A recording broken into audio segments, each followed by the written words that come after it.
Welcome to Nottingham. How have you enjoyed your first 24 hours or so at the club? It's been hectic. Everything's been 100 mile an hour, but it's been good. Settled in today, trained yesterday, trained today. So yeah, starting to get a feel for the group and the boys and that, and yeah, settling in well. You were on loan at Southend this season, the first part of the season. How did this move come about? You returned to Sheffield United. What was the process after that? Well, it was. I spoke to the gaffer in pre-season about potentially coming here, and we decided it weren't the right time. I then went to Southend, and it came to my attention that Notts were interested, and I just thought, yeah, like that's where I want to go. So I spoke to the guys back at Sheffield, and they said to me like, "Do you want to extend your loan at Southend?" And I said like, "I think there's a better move for me and my career going forward." Um, so they spoke to the gaffer here, and then we got it done. You played for Southend at Meadow Lane recently. You're on the wrong end of the scoreline that afternoon. What did you make of Meadow Lane? What did you make of your now new teammates? I didn't like them as much at the time as I do now. I'll tell you that. No, it was coming here and playing against them was tough. And like we said at Southend, we knew it was going to be tough. Obviously, coming to arguably the biggest club in the league, nice stadium, good set of fans, coming here, trying to play against the kind of team that these boys have become is tough. So it was, yeah, it wasn't a great day for us. I just want to talk about your story in football so far. You're only 20 years old. It's remarkable, really. You've been all over the place. You've been at a number of different academies. You're over in Spain. There's talks of Guti bringing you to Real Madrid, and then you went to and dropped down to the non-league when you left Derby. Just talk to me about that story in football and how you've got yourself to this point today. Okay, I'll try and keep it as short as possible. Yeah.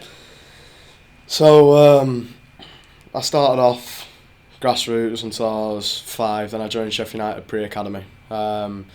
Trained with them till I was like 7, and then I ended up travelling all over the country, training from 7 till 9, trying to pick which club to sign for at 9. So I was at Man City, Man United, Aston Villa, mainly.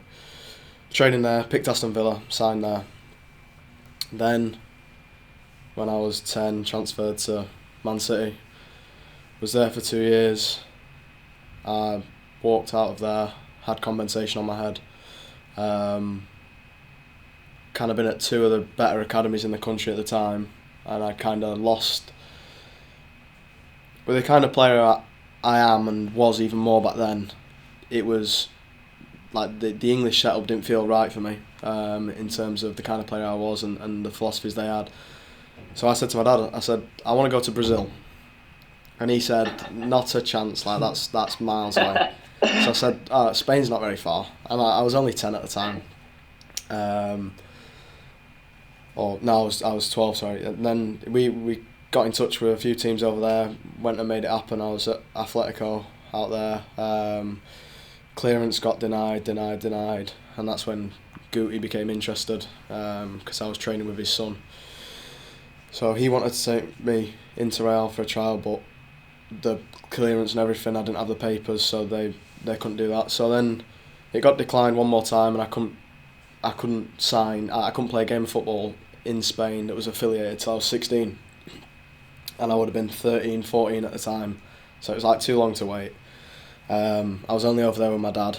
My mum and my brothers were here, so it was tough. So we decided to come back, came back, had various trials over the country, and wanted to stay local. So I signed for Derby, did 2 years at Derby. Didn't enjoy it, started falling out with a love with football, just thinking like, nah, maybe it's not for me. Like, I weren't enjoying training or anything. So then I left. I said to my dad, I want to leave. Like, I'm not enjoying it. I don't look forward to it anymore. And he said, that's your choice, but you will have compensation on your head again. So I said, yeah, that's my decision. I just want to go and play with my mates and enjoy it. So I left Derby, played with my mates for I think a few weeks. I was playing futsal at the time, so I was doing well with that. managed to get my England call-ups in that. So that was all going well. And then on my 16th birthday, I'd had chats with my dad about getting back into like an academy set-up and seeing if we could go on trials and that. And I decided I wanted to, but for the time being, I needed to be playing to be noticed. So I dropped down to Matlock, and my dad said, like, it's a big risk. Like, you're 16, you're dropping down there, you could easily get lost in it, and then kind of never make your way out of it. And I just said to him, like, I want to be a footballer that bad. Like, well, I'll make it work. So we went there. I did 6 months there, and then I went back to where it all started at Sheffield. So. Well, it's an incredible story. Thank you for telling it in such detail as well. And you see the traditional route of a lot of players up towards the top of the Premier League, only going through that under-23 system and only coming through academies before they go out on loan. You've done it the other way around. You've dropped down to non-league and worked your way up there. How do you feel that shaped you as a player, and what are the main differences between that style of football and the football that you played at under-23 level before?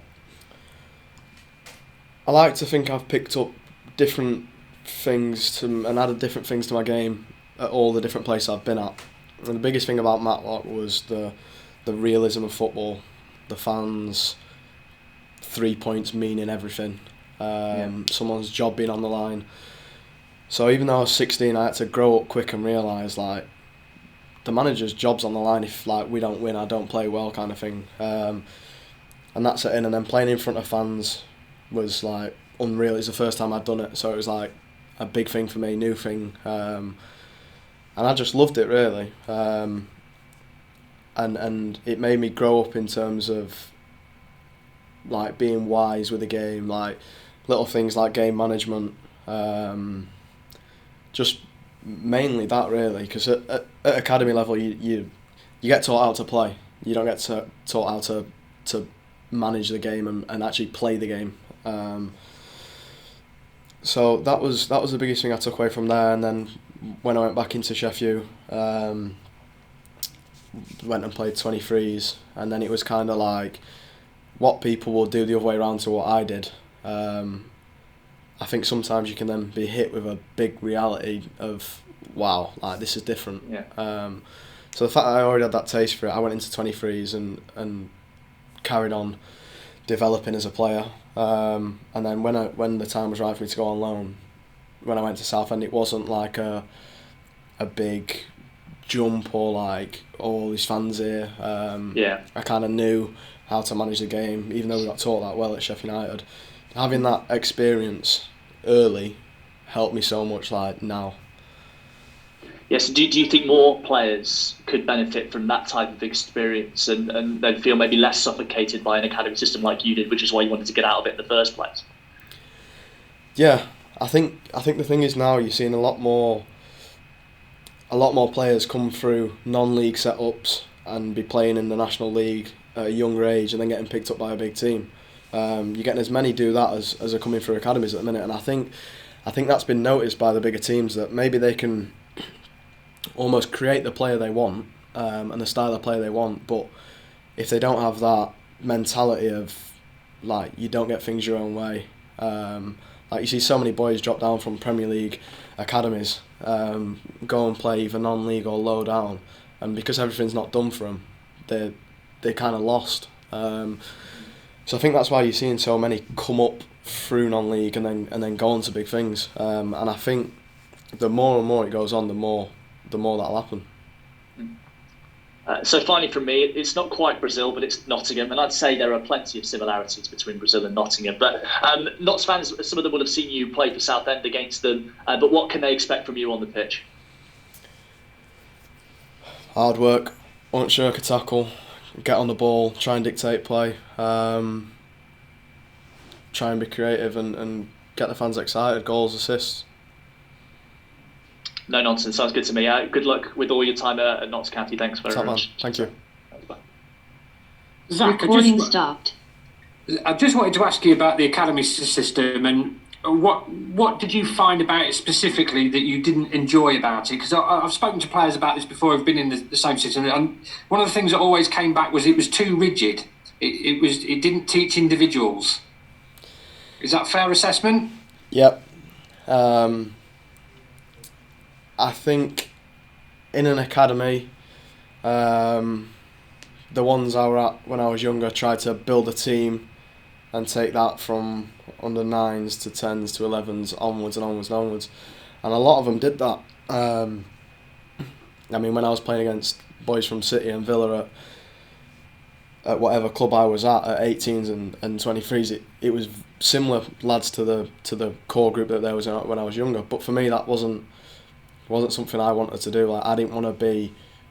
At the end of the day, it's my career, and I've got to be responsible for my decisions. And I didn't.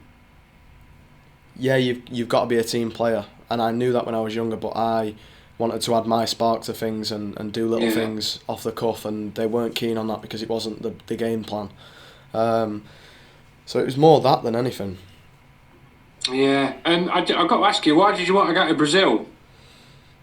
I had, from when I was younger, I had a weird obsession with Brazil. I don't know Did why. you? Yeah, I used to do like Brazilian soccer schools, ball mastery.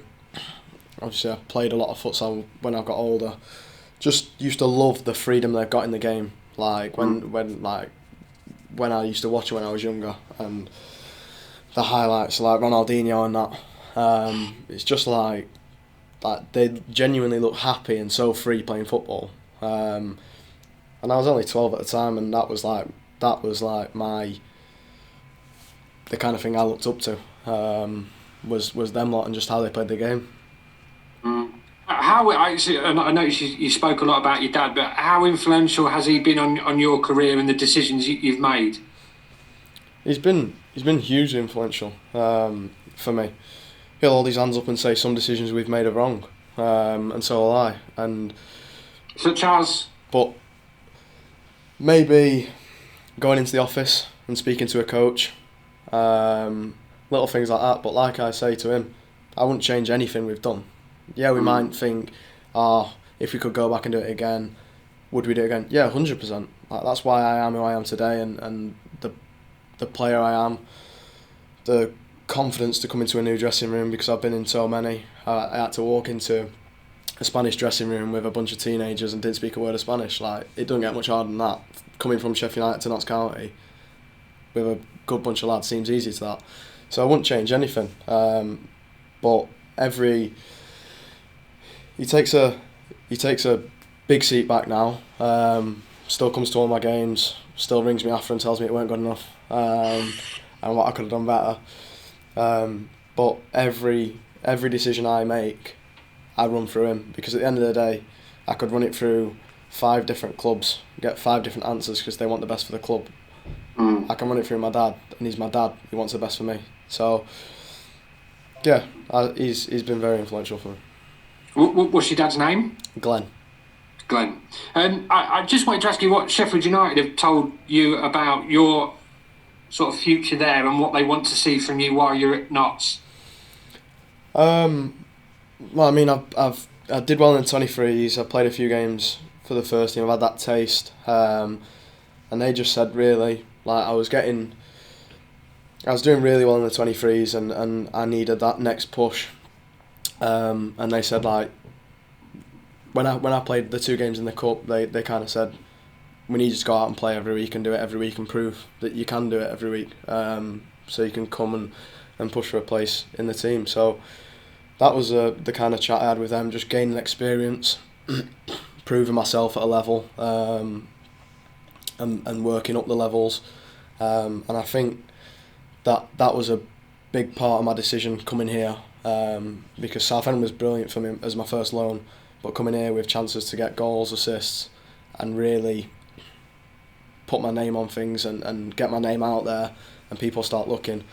I mean, if you can get a promotion on your CV at 20, with some goals and assists, like it does go well.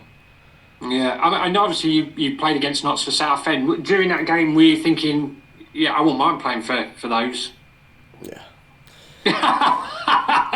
Yeah, obviously, at the time I wanted to batter them.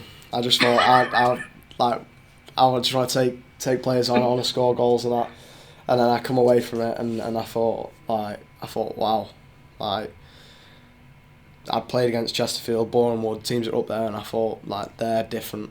Like, that reminded me of the kind of play we did at Sheffield, dominating the ball, just like strangling the other team until they've got nowhere to go and they just collapse. And it was, for me, it was the hardest physical game I've played in this season.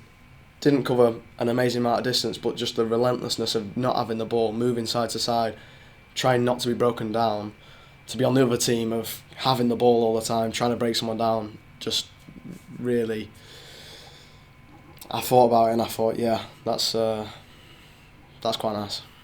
What did you make of the atmosphere? And obviously, because Notts is historically the world's oldest professional club, what have you made of all the surroundings? And I know you were at the game on Sunday, weren't you? Is that right? I was, yeah. And what did you make of sort of the atmosphere? I thought it was good. It was good to see so many fans in the ground. Obviously, there was nearly 9,000 there, which there was a lot of Wrexham fans, but I think with it being a big game, it was what the boys needed. And I mean, the patience the fans have with the team and the football is like second to none. Like, you can have fans that get onto the team if they're losing or drawing, playing this kind of football, because it looks like nothing's happening, and then all of a sudden, like you seen the other day, all of a sudden one attack, penalty, game changes. Like, and that is simply through just controlling the game, and then that one opportunity going for it. So it's a credit to the fans with how patient they are with the team and with the football. But I think when you are a fan and you get to see this kind of football and the quality in the team, like, it's what you want to be watching, really. It's what you pay your money to see. Do you know any of the lads who are already here? I knew of Jaden Richardson. Played against him a lot. So I knew of him, and then Ed Francis was at City when I was younger. He was a few years older than me, so I knew of him as well. So there was a few faces I'd seen before, but apart from that, new group. And obviously you're going to Dover this weekend. Team Hotel, that means you've got to sing a song. Am I right in thinking? Yeah. Have you already chosen which one you'd like to blast out? Well, to be honest, I've got quite a few in my locker. Couple anything. Adele, Beyonce, could do the lot, but big voices those, by the way. Yeah, I didn't say it'd be any good. Nah, my one at Southend was Stand By Me, just because it's an easier one, because there's a couple of older lads in there and everyone knows it, kind of thing. But I'll have my music on when I get down there, and I'll just find that song and I'll just think, yeah, we'll go for it. So. Oh man, listen, thank you so much, mate, and I wish you all the very best while you're here. Thank you, mate. Thank you.